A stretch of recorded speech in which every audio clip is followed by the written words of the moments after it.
This nibble originally aired on RSBANDB Update, episode 881, Experimenting with Arrows. Enjoy.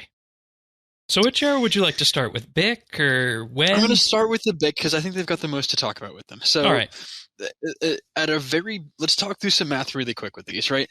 Because I've heard a lot of people saying that they're amazing, right? Eva Lucario put out a piece earlier this week, and he has an opinion that I do have to respect quite a bit because he knows what he's talking about. He's done this math, he has people around him who have done it. Noting as I'm going through this that I have looked at all of the discussion on the PVME. I glanced at Reddit and laughed at the rage, because you all know how they feel about switches. And I've had some conversations with a number of high-end PVMers that are in various circles with me, both through the Raid FC and through the podcast and other places. And I'll tell you what the math says on this. And people I've talked to have generally agreed that it sounds about accurate to where these are going to be used, except for the Bik, where we're still trying to figure it out, right? So here's the math behind the Bik arrows. The base poison damage you can expect from a range rotation without a Blood Reaver is about 13,000. That's on the high end. That's if you're doing about 100 hit splats per minute on your target. Unlike arrow effects, poison hit splats can activate off of bleeds. They can activate off of all of your damage over time, all of your ultimate hits. Anytime you hit a hit splat on a target, you can activate poison. It's very important to note because it does increase, right? I say you can hit a target about 75 times a minute with range with Gricko. You can hit a little over 100 with bleeds included. So when you average out the poison damage, you expect about 13k from that. So with the Bik arrows fully stacked, that means that you're hitting about 65,000 poison damage a minute. That's 5 times 13, right? 400 plus 400%.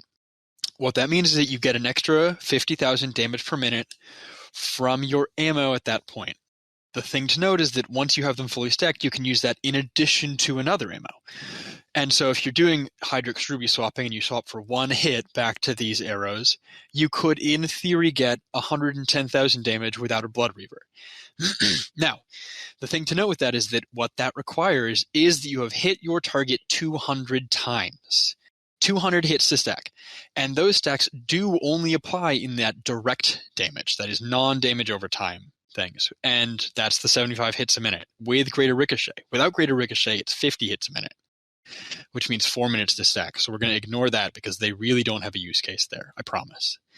At 200 hits to stack, with Gricko to 75 hits a minute on a good strong rotation, you're looking at about 2 minutes and 40 seconds to fully stack these arrows. If we assume 60,000 damage a minute with Hydrix Ruby swapping, that means that you are losing 160,000 damage by choosing to use Bik arrows over just our best option with bolts, right? We're still working out what the exact damage numbers are going to be for these new arrows. Assuming that the thing isn't susceptible to Joss arrows, because then those are just going to be better. Like, right? One, your target has to be poisonable, which limits us to recent bosses for the most part. 2, you have to be able to hitting your target for 2 minutes and 40 seconds to fully stack these. And then once they're fully stacked, how long will it take you to recoup that 160,000 damage that you lost? And how much damage do you gain from the arrows while you're stacking them? There's 2 parts to that question. The part that we're going to worry about first is how much damage do you gain while stacking them, right? It should be half the total effect because you slowly gain the effect. You'll get half of it over the full time. You go from 0 to 100, right? Half is the median. You do that for the full time. So 2 minutes and 40 seconds of stacking these, you hit half the damage. So 25k, right? We're saying you gain 50,000 damage from these, you gain 25k DPM. So with that 160,000, 2.5 minutes, you need to do just under 100,000 damage with these after they're fully stacked, which means your target must be alive for 4 minutes and 40 seconds if you are the only person hitting it and you're the only one using these arrows. In a group situation where you've got multiple people hitting with poison, multiple people stacking these, that number goes up faster, right? And you can switch to your bolts earlier. But a single target boss needs to be alive for 5 minutes or more. What that means is you kind of are limited to like high-end rages at the Arc Glacier. You could potentially use them at Carapac, but they wouldn't be active for the 4th phase of hard mode, which really makes them not, you get some extra damage for phase 3, but you spent a lot of arrows to get there, and it's not there for the important part of the fight. So I'm going to say that's probably out. The interesting thing could be at Solak, right? You have 3 or 4 people stack these at the start of a kill, so they each spend 40 seconds, and you still lose that 160k total damage on your target. But because you stack them so fast, you have multiple people, as long as your kill takes that 2 minutes or a minute and a half afterwards, right, whatever it is, these become more viable. So places like, again, if you're doing 3-man hard mode Carapac and you're not just bursting it, this is going to be really good. If you use high enrage Glacier where he's got really high health with really high defenses, as long as you don't get back-to-back arms or back-to-back minions, which might be just kill resets anyways, these are probably going to be worthy because that kill is long enough.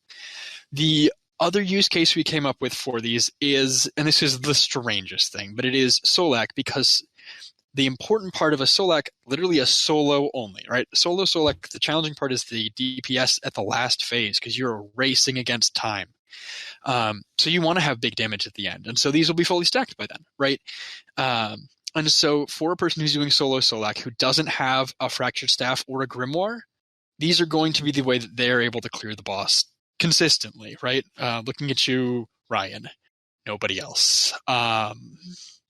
And that's it. That's kind of where I think those could be used. The other thing to mention with these, obviously, is the Blood Reaver, which is going to be much shorter and much less math. The Blood Reaver allows your, every time you hit something, including with poison damage, it heals you. And every time you heal, it applies a hit splat to your target. Effectively, you double the number of hit splats you get just off of that. But because poison hit splats can also activate poison, it's recursive. It adds on top of itself slightly more. And so what you end up with is closer to about 2.5 times as many hits on your target. You can just barely break 300 hits per minute on a target, which more than doubles your poison damage, which does mean that if you're stacking these, you still need to be attacking a target for at least 2 minutes, and then you're only breaking even with other ammo.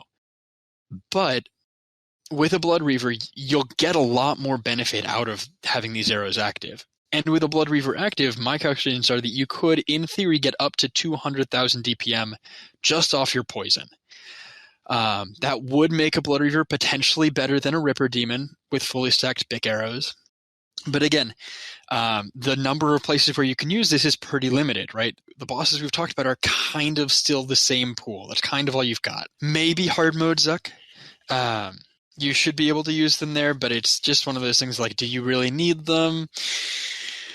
Is the cost worth it, right? Because remember, when you're using these, it costs 200 per attempt to use them, so it's 400,000 gold per 2 or 3 minutes you use with these. They're going to be really expensive, I expect, especially at the current drop rates of Bik Anima. So, I mean, that's a lot of math, and the bottom line is that group content, they might be usable. End game things, they might be usable. They're going to be expensive. And it's very specific content, right? You can't use them at AOD. You can't use them at raids. Like a lot of the group bosses, they're just kind of out for it. You can't use them at Baraka. We need to underscore that there's still a lot of theory crafting and work in bringing that into the actual implementation, specifically around the Bik arrows, that has to be done. It's one of those things that's kind of going to be a per team thing. Yeah. And the caveat to all of this is that Fractured Staff goes Burt.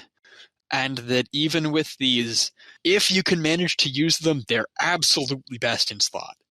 But they take a lot of effort to use. That is what it is. So we can move on from those. Yeah, that was my big math for the night. I just want to add one thing on this, and it was interesting to me that he was already out there with this, is that Mod Sponge was already seeking community feedback on these arrows and such. And the thing that was consistent through this is that the Bik arrows can be really strong, but the 200 stack seems unreasonable at this point in terms of that.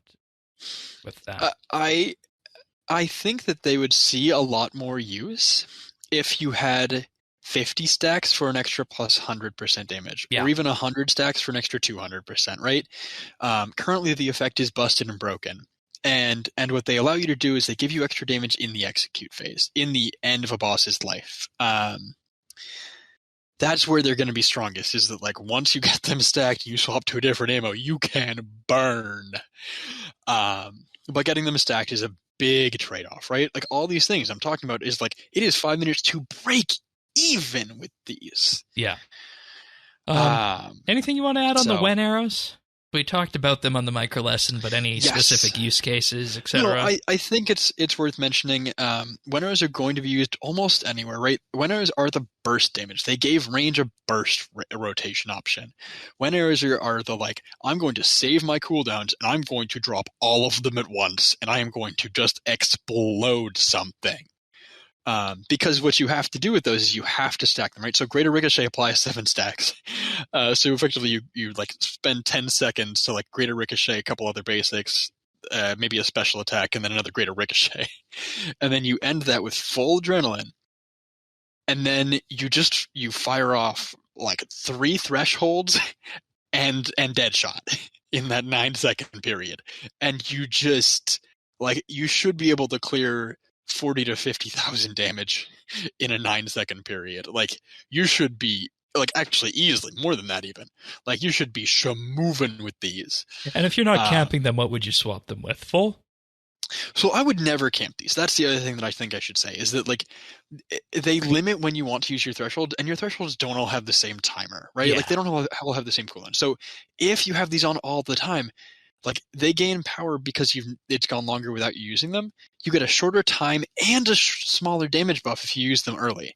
So if you use the early, you're heavily punished. You're not getting the damage out of these arrows if you don't use them when they're fully stacked, which is going to be really hard if you camp them. So when you're not camping these, honestly, I would like any of your other damage arrows, right? If you could use Death Spores outside your ultimate with these. You could use regular arrows or splintering arrows and swap to full arrows when you have just 1 or 2 thresholds to fire off, and then you use these once in your ultimate rotation to get a big burst at the end of your ult. Right, I think that's how I would use these. Is that I think they are sadly a switch in that way only. And the full arrows are the same way, right? Just to move on, the full arrows are definitely like you want to equip these when you're going to do some high damage threshold. If you're using Elder Overloads and you're using a tier 4 accuracy aura or a Berserker aura, and you're using your tier 95 or 99 prayers, pretty much everybody should have 100% accuracy on all bosses. David and I did some math on this earlier in the week. I think at least 2 of those 3 things at highest level. Excuse me. And these should be usable everywhere, right? There's no place that has a high enough defense for these are not usable. Nex is a little bit sketchy. The Magister might be a little bit sketchy. Everywhere else, you're fine. And then obviously the Joss arrows do exactly what they say on the tin, and everywhere we can use these. Yeah, we're going to be getting our best case for that with ED4. Yep. You can find full episodes of RSBANDB Update right here on this YouTube channel. If you found this video useful or just enjoyed it, like and subscribe, or leave a comment.